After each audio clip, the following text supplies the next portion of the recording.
You're listening to episode 26 of the On Being Human podcast. Welcome to the On Being Human podcast, where we believe transforming ourselves can positively transform society. Your host, Brandy Fleck, has the honor of exploring the human condition with real people who bravely share their personal stories of adversity, healing, joy, and more. If you're seeking empowerment, strength, and inspiration, listen in to engage and explore tough topics that help us humanize one another, understand ourselves better, spread love, and connect. Welcome back to another soul-exposing exploration of what it means to be human. In honor of Teacher Appreciation Week, this week's guest is Trey Cokeroft, a drum instructor for the public school system, a former high school science teacher for the private sector, a musician from a long line of musicians, and a friend of mine for a very long time, since about 1999. Trey is bright, caring, energetic, passionate, and has an introspective and practical perspective that really makes you think. Trey details the special moment he knew he needed to be a teacher, and then takes us through the details of what it was like to get there, and also to let it go after 6 years. He talks about letting go of old ways of life and teaching after deciding he wanted to have a house and a family, and how difficult but freeing the decision was. We explore themes of control and letting go and other aspects of Trey's life, and really dive into how he feels about education, that it's sacred. This discussion was a brave expression not only of who Trey is and what he's been working on to improve his life, but an expression of being in a system in our society that is so important yet seems to be in need of changes. So stay tuned in, not only to get to know Trey better, but to learn what the first step is that we can take to better support our teachers in today's education system. Right now, we're in the middle of several weeks worth of an On Being Human exploration of the impact the arts, the humanities, food, and education have on our human condition, and how interacting with those areas shapes our human lives. To support our efforts, you can now go to onbeinghumanpodcast.com/shop and click the Amazon banner there to do your regular shopping. At no additional charge to you, a portion of all your purchases made through that click will go directly to the production of this podcast. How easy is that? Same Amazon, same experience, same shopping you do anyways. Best of all, same prices, but you're supporting the On Being Human podcast. Again, shop Amazon at no additional cost to you at onbeinghumanpodcast.com/shop. As always, subscribe on iTunes and Apple Podcasts, leave a rating, leave a review, and you can find the show's presence on Facebook and Pinterest for now. Without further ado, let's hear from Trey. Hi, Trey. Welcome to the show. How are you doing today? I'm fantastic. Thanks for having me on. No problem. I am so excited to have you here. I think you are such a bright, talented person, and I really want listeners to get to know you before we dive into what this episode is all about. So, well, it's about you. So let's start with, who are you as a person? I think it's really a big question to ask somebody who they are as a person. So I'll try to be as succinct as possible. I am someone that has had a lot of music in their life. I'm someone that loves his dog. I'm somebody that enjoys a good whiskey. I try to approach each day with a fresh perspective, and that's been something that has slowly evolved over time. I don't think that I have always been that way, but, in the past, I'd probably say 5 or 6 years, I've really kind of come into who I am today, more so than maybe all of the years before that. And I think a lot of that just has to do with enjoying some of the aspects about myself and appreciating myself for who I am. Mm-hmm. And that's really kind of what it is. It's really just about, I am me and I'm not anybody else. Mm-hmm. And appreciating myself for who I am and allowing myself to be vulnerable. I think that's really who I am. And it's not who I was maybe 5 or 6 years ago, but it is who I am now, if that makes any sense. Yeah. Did you not used to appreciate who you are as a person? I don't really think so, no. Okay. I think that I thought that I did, but I was always trying to, I don't know, I had some kind of mask on, or I was concerned about how I appeared to other people, maybe to gain their favor or something. And I understand that perception is often reality, and that's the world that we live in. But I also understand that I can't really be in control of everything. I can't be in control of what other people think. I can do my best to influence it in a positive way, Hmm. but I used to really make my day to day about that, and that's a very anxious way of living. Sure. Yeah. It's not a way that I wanted to live anymore. And through some uh, self discovery, I think I finally kind of realized exactly who I am, and I like who I am. But it's taken a long time to get there. Sure. Well, that's awesome. And hopefully, some of those things that you've discovered along the way and that characterize you as a person as you've come into yourself, hopefully, we'll be able to touch on some of those throughout this episode. But let's go into, what do you believe is the most important thing in life? The most important thing in life, I think, is to love. And it is very easy to say that, and it is very cliche to say that. But that is absolutely the most important thing. You have to learn to love other people. And I think that before you can really truly do that, you have to love yourself. And by no means am I perfect. I mean, I have a lot of things that I focus on, to adjust, or to maybe even to fix in a way. Hmm. But it's very important to love. It's the most important to love. That's what I think. I agree with you wholeheartedly. So now I want to sort of transition into the really big topic of, what is the hardest thing you've ever been through in life that has had a huge impact on how you are today? I think the hardest thing that I've ever been through in my entire life was leaving the last job that I was at. Okay. Easily. Easily the hardest thing. There was a lot of passion and a lot of dedication and commitment that were associated with my last job, something that I had worked on for many, many years. And learning to let that go was the most difficult thing that I've ever done. And I'm in a much better place for it. What I decided to do, from going from being a high school science educator to working in sales and technology, was not something that I had in mind for my life. And I don't know if that's where I'll be, where I am now, if that's where I'll be in a few years. I have no idea. Sure. But I was so concerned with being in control of what I was doing at my job. I wanted a career. I wanted to make a difference. I wanted to make a decent amount of money. And I don't think that I would have been able to accomplish those things. And it was very difficult to take a step away from that, away from the fact that I had gone to school once and gotten a degree, and then taken a couple years off, and then gone back to pursue something that I should have gone for in the first place, racking up student loan debt, spending countless hours studying, pedagogy and best practices as a teacher, to pivoting to something that was pretty different fundamentally. Sure. That was really hard. It was really, really hard, and it's been about a year, and I think I'm way better for it. I'm in a way better place. Okay. And I definitely want to hear more about that. First, let me ask you, how long were you teaching? In the classroom, I taught for 6 years. Okay.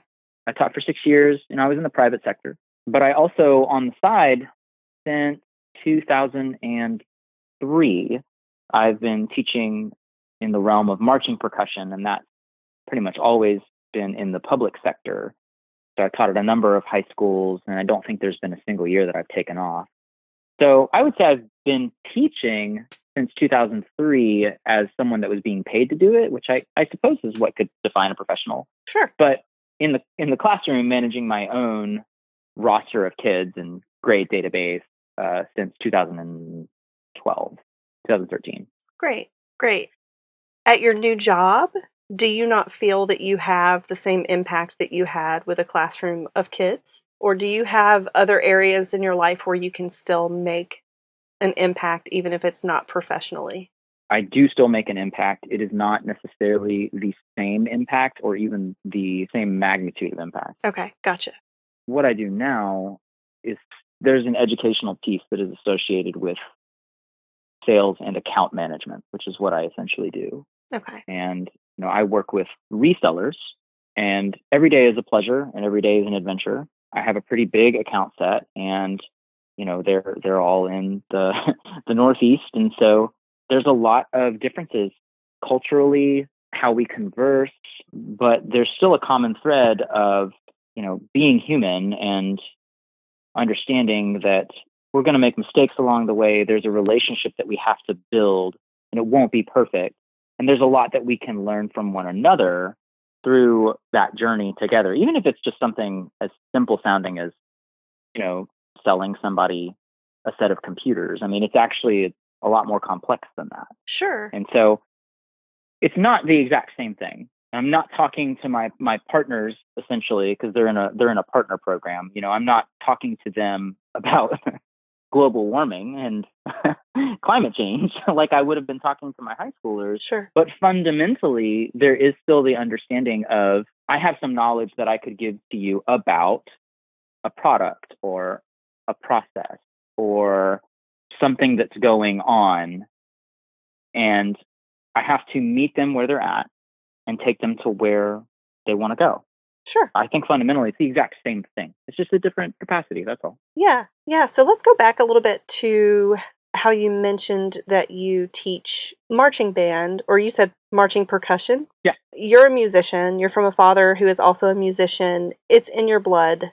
Tell us, what does drumming do for you and why do you do it?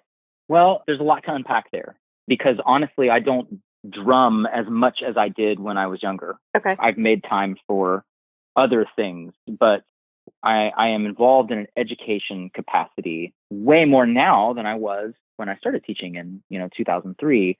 And you kind of have to roll it all the way back. I mean, my grandfather, my dad's dad, was in a very famous barbershop quartet called the Suntones.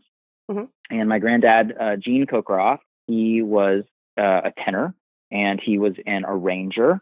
My dad, was also into barbershop and he was a vocal major and went to, a Baptist Bible college and studied music. He was often an interim music minister at various churches. So I was exposed to a lot of choral music, not just from the barbershop side because of my roots, but also from, like the hymnal side and being in children's choirs and watching my dad direct small ensembles. So when you ask a question like, what does drumming do for me, or what does being around drumming do for me, it 100% of the time I am engulfed in memories and things that I cherish and things that are very connected to my soul. Because when I'm teaching marching percussion, for example, Mm-hmm. I feel like I'm on a different level of who I am in my day to day. As weird as that is, and my end goal is to be on that level, whatever that feeling is. I want to be on that cloud as much as possible in things that aren't even necessarily related to music. Sure. It's the act of being involved in that capacity of taking someone's consciousness, whether it's science or music or, a product portfolio, taking their consciousness and raising it so they have a better understanding. That makes me feel good, like I'm actually doing something. And I think that kind of relates back to how I make an impact. Mm-hmm. I find that feeling and I latch onto it and I try to recreate the situations that bring about that feeling as much as possible. So, like I said, there's a lot to unpack there. There are so many connections that are interwoven that are related to music. And I mean, it goes all the way back to my roots, from when I was really, really young to being 35-year-old man. It's all connected. Sure. I think the really interesting words that you've mentioned there are consciousness and soul and connection. And all of these things just sound really, really great. Like it's something that it's part of your being, it's part of your essence, it's who you are, it's part of who you are. And so now I sort of want to pivot into you produced a podcast for a while called Your Brain on Drums. I did, yeah. So I want to know, what does drumming actually do to your brain? And then tell us a little bit about the podcast and what you covered. Well, I'm happy to talk about that. As far as what drumming does to your brain, there are books upon books on this. I would do it a disservice, honestly, to try and summarize it. Okay. I know that in terms of the biochemistry and in terms of how that relates to other things that you do that you might enjoy, there's a lot of crossover.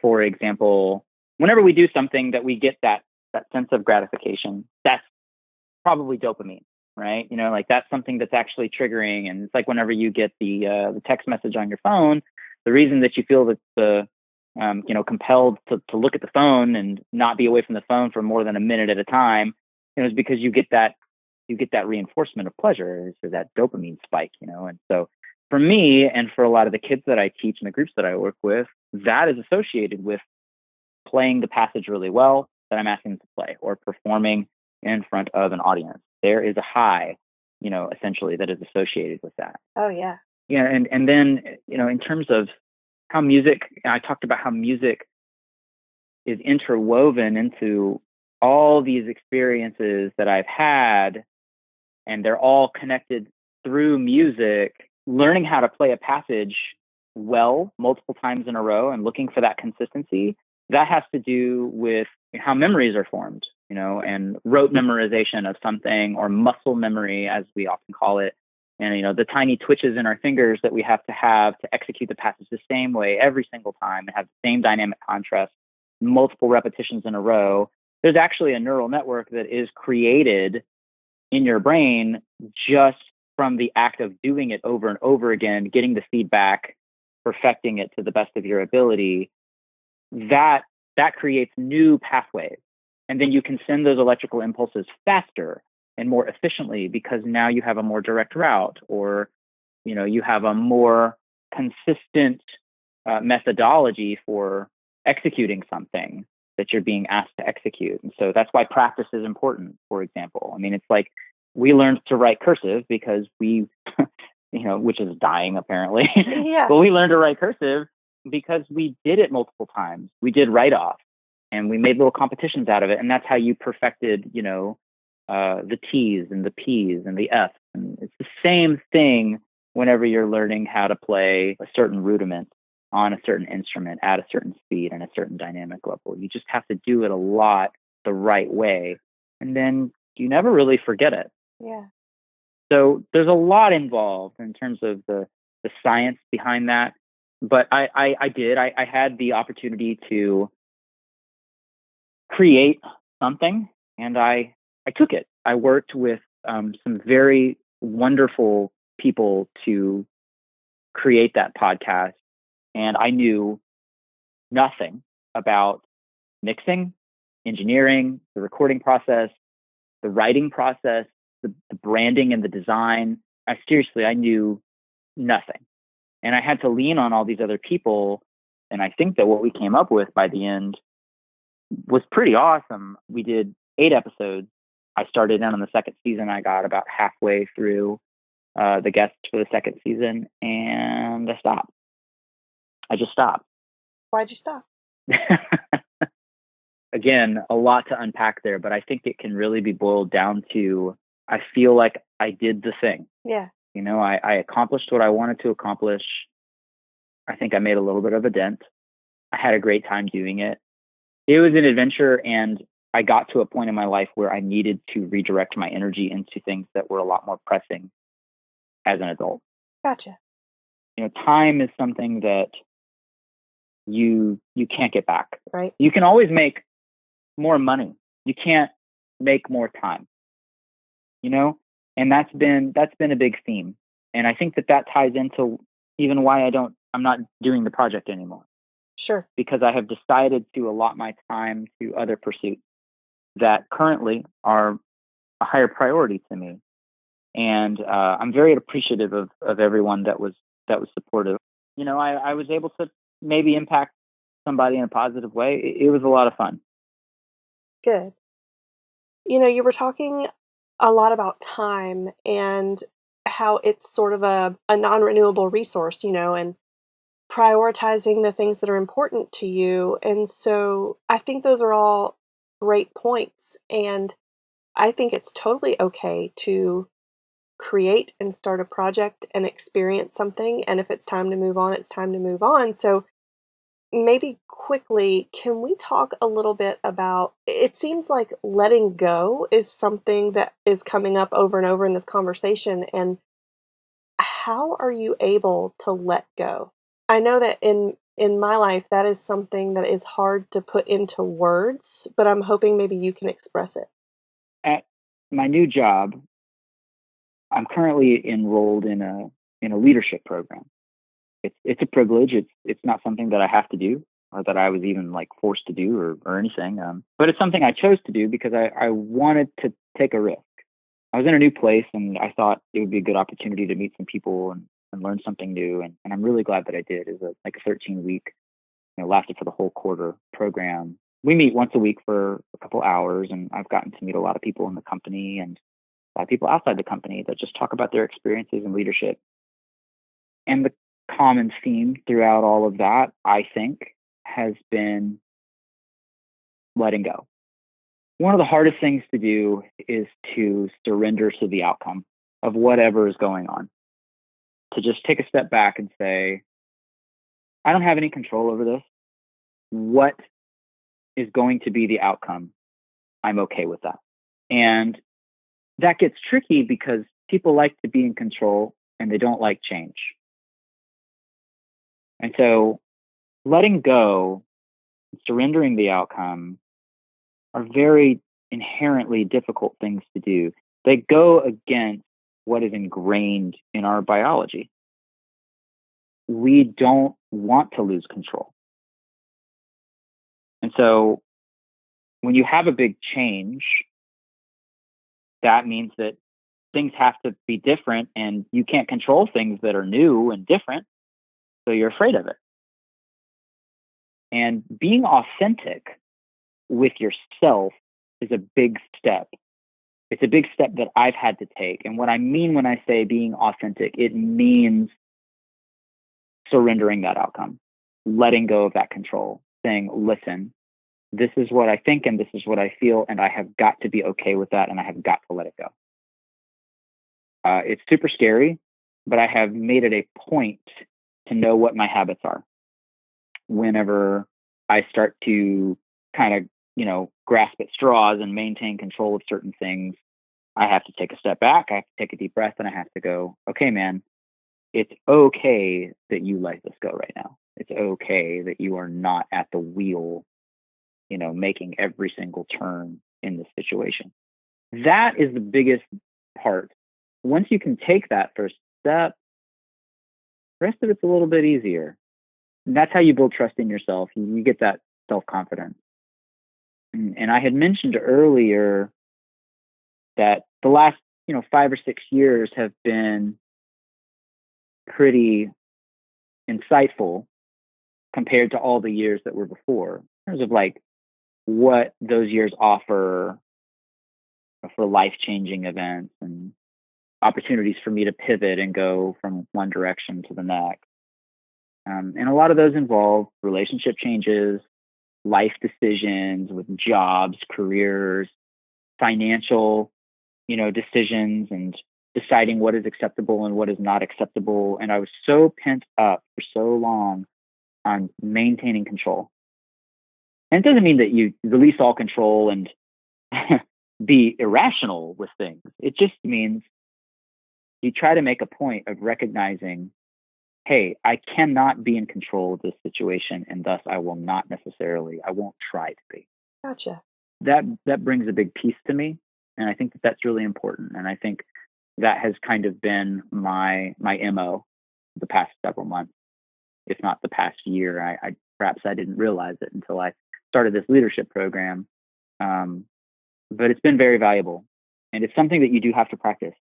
But it's been very valuable. Gotcha. That is a very interesting perspective. And so thank you for sharing that. I want to ask, we've talked a little bit about impact. And so I imagine that's what inspired you to go into teaching. But is it? And why did you decide to go that route? It's a great question. I know the exact moment that I considered being a teacher, like as a profession. And I know it, and it's very vivid to me because my dad was involved. I think I was 17. I was 17. And I was at the high school that I attended, Laverne High School. And it was after school had let out, and it was me and a couple other friends of mine that were in the drum line. And we had decided that we wanted to go audition for a drum corps, and we wanted to go together. You know, we knew we might not make it, but we wanted to go together. And so we were staying after school to work on some of the exercises and some of the fundamentals that they would have as part of the audition. And you know, I'd kind of gotten a head start on some of these things, and so I was helping my friends break down part of the exercises and get better at them. And then when my dad came in, he was watching me because he was there because he was on the band boosters. You know, he's like the vice president, so I think he had to be there for a meeting or something. And it was you know, well after school, so he had been watching. I didn't know he was watching. I was going over each drum and helping out, you know, each of my friends, playing with them. I guess he watched all that, and we finished. And he talked to me afterwards, and he was like, "Hey, I was watching you," and I was like, "Oh, thanks." And he said, "You know, you're really good at breaking things down and helping your friends understand it." And I remember very clearly, and I don't remember if he asked me while we were in the band room or if he asked me later at home, but I remember very clearly he asked me, "How does that make you feel?" And I remember very clearly that I told him it made me feel really good. And that's when I knew that there's something there. Mm-hmm. And of course, I didn't pursue education as a profession initially. I mean, initially I was a recording industry major because if you go to MTSU, that's what everybody picks. And so, you know, I did that for 2 years, and just like most people, I decided that was not a good idea for me, and I switched majors. Kudos to the people that stick with it though, but I didn't. And I went to regular business, and I completed that degree, and then I took a couple years off to do some soul searching and really think about what I wanted to do with myself. And then I decided, you know, I'm going to go pursue that education thing because I really like teaching drums. I don't want to be a band director, but I love education. I want to teach something. What do I teach? Oh, I should teach science because I love science, and there's no way to get bored with that ever. So that's what I did, and I made straight A's. I got some scholarships, and I made wonderful relationships. And I mean, I kicked that major's ass because I was so invested in it. I mean, compared to when I was a regular business major and I was, you know, doing okay, I guess, and not necessarily putting my best effort, you know, into all my classes, I did really well as a biology major because I figured out how to do school, and I figured out how to connect what I was putting my time into with something that I was really passionate about. I was like, oh, these line up. So, you know, yeah, this makes a lot of sense. And I honestly, I have my dad to thank for that, because my dad pointed out the moment, you know, I mean, he was there for the moment that I happened to be helping a few people figure some things out. And he said, hey, you know, you're pretty good at that. How does that make you feel? And that's really important. And not everybody has that kind of opportunity. Not everybody has, you know, a dad that'll be there to notice those things. And I'm very thankful that I had that. I owe a lot to him for being in that moment. And of course, obviously my mom wasn't there at that moment, but my mom, of course, was extremely supportive of all of my endeavors, especially in education. And she taught me, some of the other things, some of the soft skills that are needed, like listening, like, hey, shut up, listen for a second. There's a lot that you can learn there. And so, yeah, that's something I'm very passionate about. And I'm very grateful that I did, and I had people to support me. Awesome. So Trey, why did you quit teaching science? Right. It makes perfect sense, because I've gone on and on to talk about how much I love education. And then, I bailed on it. But I did. I walked away. What happened? I walked away because I realized that as a career, there was nothing left for me there. One of the main reasons to have a job, in my opinion, is to get your financial needs met. And I was being paid. I don't think I was paid enough, to be completely frank. Yeah.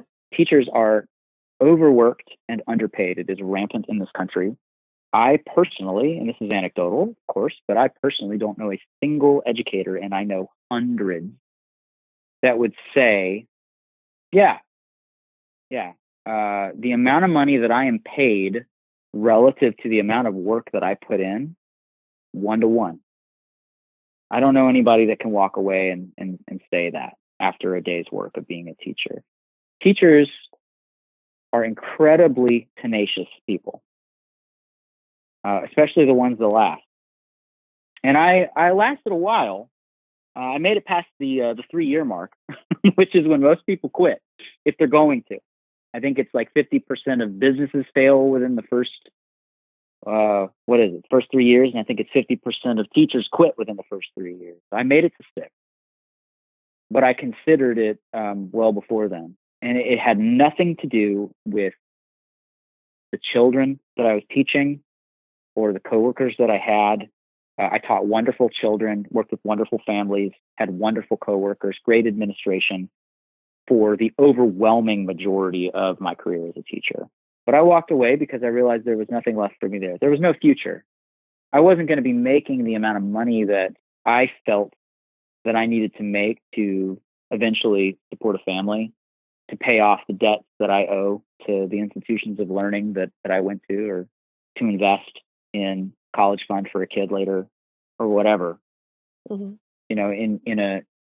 In a 6-year span, I saw less than a $6,000 raise. That is, and I'm being authentic here, completely unacceptable. It's unacceptable. Mm-hmm.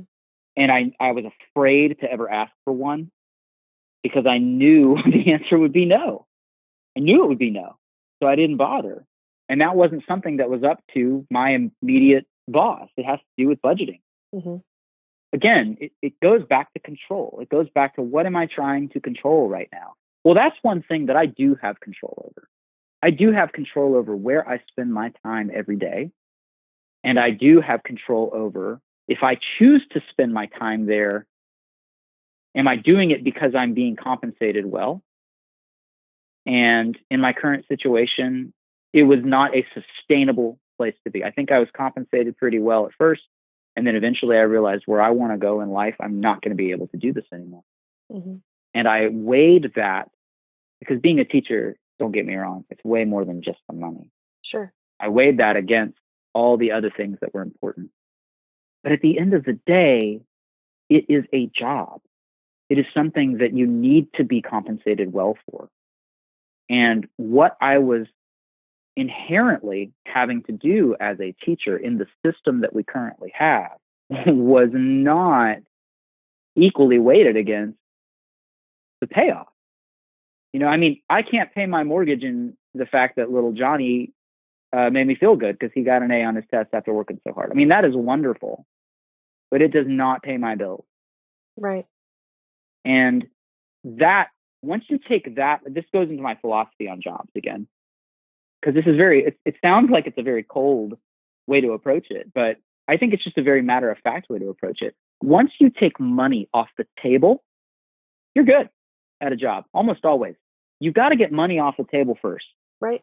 You know, if I sit down and somebody wants to offer me a job and I think that the job is worth, I don't know, $75,000 and they offer me 40, but at my last job I made 65 and this is more work, I'm not going to take the job. I'm going to say this is ridiculous. This is not a good deal. Right. You have to be able to walk away. And this is why, part of the reason why, not the entire reason, why we see so many teachers striking across the country. You look at West Virginia, you look at Colorado, right? You look at California. It has to do with a number of things, but pay is, I'm pretty sure, always tied to it. They're not being paid enough to do the work that they want to do. I think that teachers they don't want to make a lot of money. They just want to make enough money to not have to have a second job. And Brandy, I have had a second job. Yeah. I've had a second job since 2003. I've had a job, and then I've also done drumline. And not everybody's that fortunate. I know a lot of teachers, they couldn't just go do band 2 days a week and then be able to fuel their savings account like I was. Most of them have to go get a second job helping to run a Starbucks or working at a Starbucks. Not that there's anything wrong with Starbucks, but good Lord, like, we're talking about people that are professionally trained. They went to school and they got into debt so that they could do the job because they love it. We need to pay them a decent wage.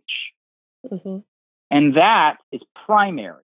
All the other stuff about reducing the classroom size and all that other stuff, I think that is secondary to let's get money off the table. Okay. If you're paying a teacher $45K, but they're easily doing $65K worth of work, give them the $65K and then actually be able to have a conversation about, okay, now that we're paying you enough, let's talk about making your life a little bit easier by reducing this classroom size, or talking about how grading policy works, or talking about parent buy-in. You got to get the money off the table. So anyway, I've turned the whole conversation kind of into money. I don't mean to sound cold, but I don't have that problem anymore. And I'm very, very fortunate to say I don't have that problem anymore. Right. And this is such a hard position to be in because you think this is our future. Absolutely. We have generations coming up, but what you're saying about being compensated for a job is true. You can care about our future, but if you can't meet your current present needs of survival or having a roof over your head or groceries in your refrigerator without working your life away, it's very much you've got to take care of the present situation. Yeah, and I'm a guy, I don't have a family that I have to support, and I didn't have a family that I had to support. And it was, it was making ends meet for me. I had to have the second job in order to build the savings account. I had to have the money taken out of my paycheck in order to afford the HSA. I did not invest in 401k, right? I wasn't able to do these things, or I chose not to do these things because I wanted to have a really cheap house and be a homeowner because I was burning, money on rent. And I'm like, well, how long is that going to sustain whenever I do decide to get married and support somebody else, or, have a kid or something to that degree? I'm very fortunate in that I probably could have stayed in that position if I was going to be single forever, which I'm not, Mm-hmm. but people that have families, I mean, let's throw them a bone, like I just don't understand it. I don't understand it. It speaks against all logic to me. You know what I mean? Yeah. It speaks against all logic. And I think a lot of it has to do, I did not realize it fully until I sat down and got an offer from another company and immediately experienced a 50% raise. Immediately. And I was like, wow, I'm worth that much? And they were like, yeah, you are, because we're asking you to do a lot of work. So we're going to pay you. Mm-hmm. Everything else falls into place. It's not all about money, but that's the first piece of information. You're at a job to get financial needs met. That's why you are there. The rest of it can fall into place, but you have to get your financial needs met. That's what I think. I'm very firm in that. Yeah. So Trey, how would you recommend, or what are your thoughts on changing some of these systemic societal issues with our education system and paying teachers, and how would we even start to change? You have to listen. That's the first thing. You have to listen. People aren't listening to the teachers. They're saying that they are, but they're not listening. You got an education secretary with zero experience in education, zero experience in the public sector, didn't even send her kids to public school, has never taken out student loans, doesn't understand the Individuals with Disabilities Act, doesn't understand special education. This is who's running the education department. I know I'm getting political here, but this is who we have leading our Department of Education. And then, you have strike after strike after strike, and then the teachers get blamed. Well, come on, let's get the kids back in school. You're being selfish. All these things that you think are really important. Well, now the kids are missing out. Again, it's a job. It's a job. If you want it to be some kind of service, then give me, some kind of mandatory, minimum wage every month and take care of my family or something. Give us something. Mm-hmm. But you can't expect me to show up to work and not pay me really well and not listen to me and think that anything's going to get better. And so that's the problem. We just don't listen. We don't seek to understand through listening. It's, hey, you say your thing and then I say my thing, and everybody said their thing. That's bull. We don't get anywhere by doing that, especially not in education. I love education more than I love kids. Okay, I love working with kids and I love working with families, but I love education more than those things. And I think that most teachers, that's exactly where they're at as well. Okay, there is a bigger, I'm saying this because I mean to say, there is a bigger idea than just having good relationships with families and good relationships with the children that you work with. It's more than that. I mean, it is those things, but the process is a sacred thing, and we have to treat it as such. And we don't. And until that conversation happens, nothing's going to change. And you can't even have a conversation when someone's not listening. What good is it? Right. So I felt that it was futile right now. I don't have a lot of faith in the system that we have in place. It is not something that I see as sustainable. God bless the teachers that are sticking to it, because I couldn't do it, and I don't know how they do it. But I got a good friend that I worked with for several years that is a phenomenal educator. Oh my God, I don't understand how she does it. And I have told her this. I know she wouldn't mind that I'm saying it. I don't understand how she does it, but she does it. And I am so thankful that she does it. So thankful. And there are a lot of those out there. There are a lot of those teachers out there. I want those people to be compensated well, and I want them to be listened to. And I feel like they aren't, and that discourages people that might actually be great teachers to stay in it. I think I'm a pretty damn good teacher. If you give me something, if you task me something to teach, I think I'm pretty damn good at it. But I'm not going to go do it every single day, in the current circumstances. And I think that is an epidemic.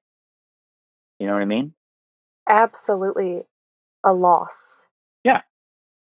We need good educators. We definitely do. And going back to your teaching percussion, this reminds me a lot of how, to go on a personal story here, it reminds me of how fortunate I was when I was in high school to have the teachers I had, specifically in the marching band and the role models and the people who dedicated their time above and beyond even the regular school day hours and the grading and all of that. They did the practices and all of those things. And because of that discipline and support and team camaraderie and creativity in that atmosphere, with those role models, I was able to get through really traumatic abuse and experiences that I had in my teenage years. So, Yeah. as a teacher, have you had the opportunity to see the impact you've had on the lives of kids who may be going through something similar? Absolutely. Yeah, so I guess the point that I'm getting at is that if you've had this impact and you see it and you've helped change these people's lives and help them get through these, traumatic experiences through music, if you're not there and if other people aren't there to do these things, what happens? So can you tell us what are some of the positive outcomes that you've seen? I've had many students that I feel like they came a long way, and I had the privilege of being involved in that process. I taught one kid that is going to stick with me for the rest of my life. Had severe dyslexia, had not had great experiences in school.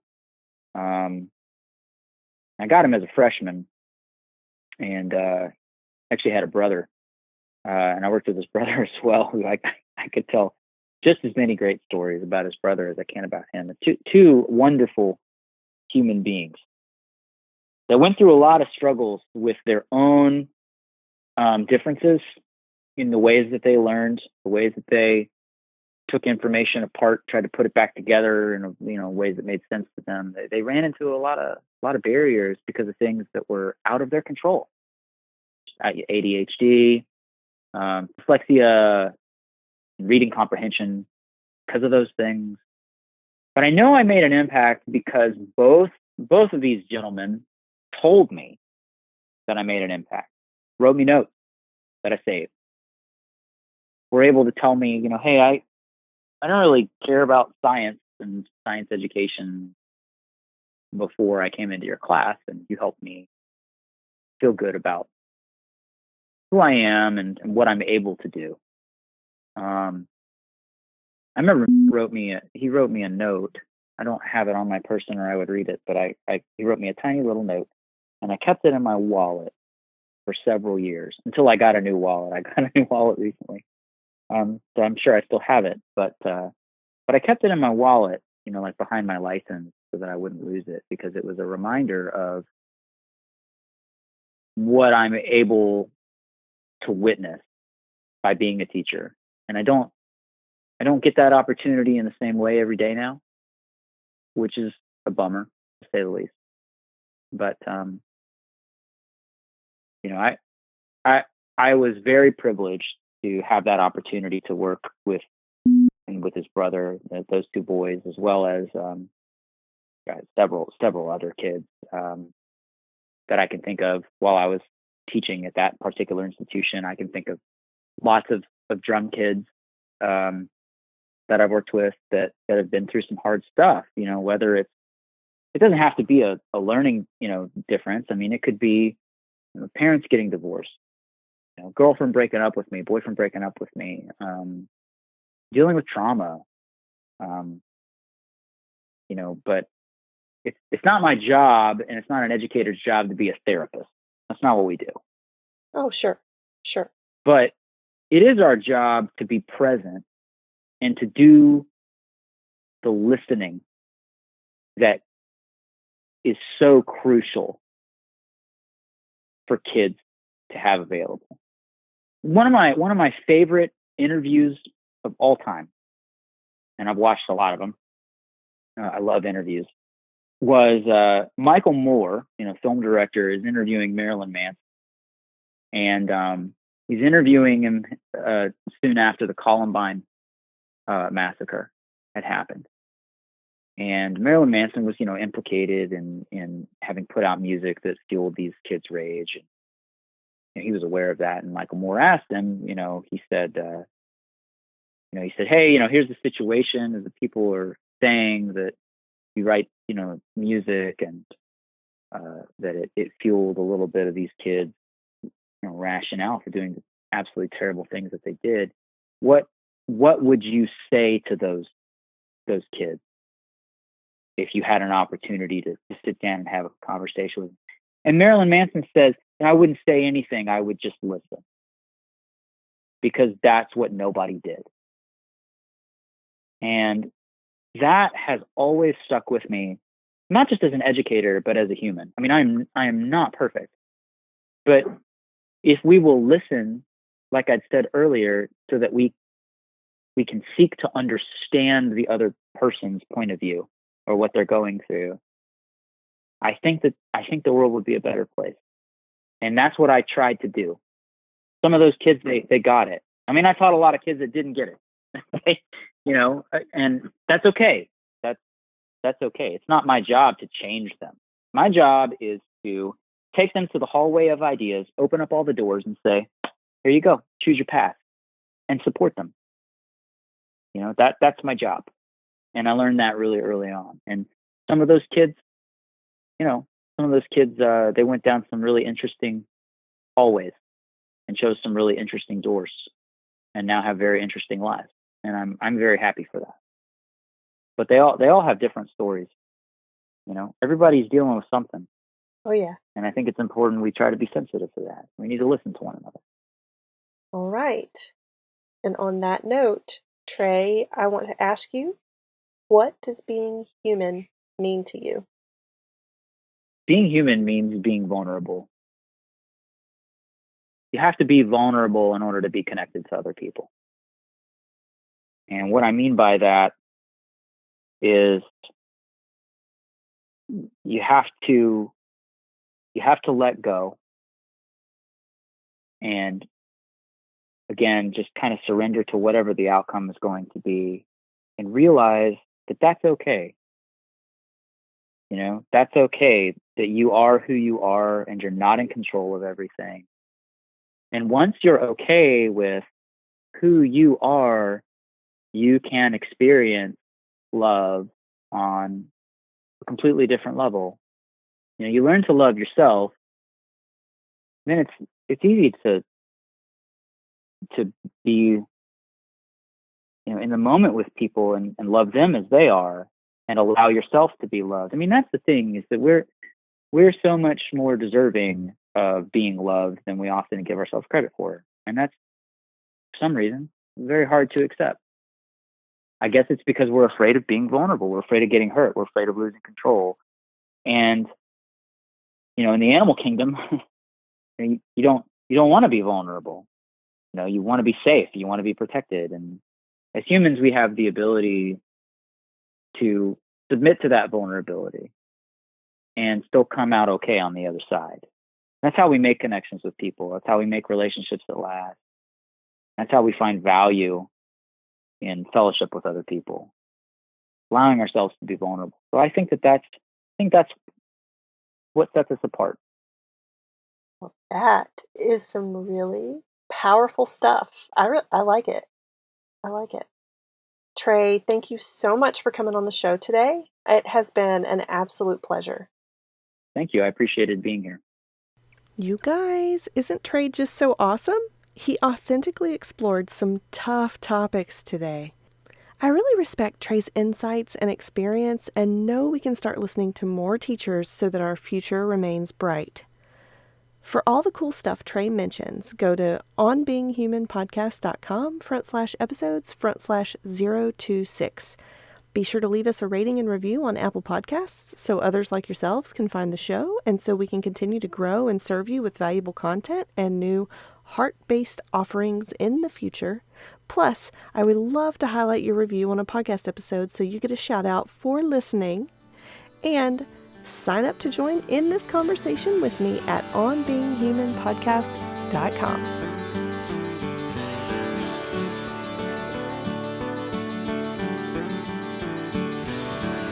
So there you have it. I hope you enjoyed this episode. Tune in weekly at onbeinghumanpodcast.com for more soul-exposing explorations of what it means to be human. Until next week, love to you all.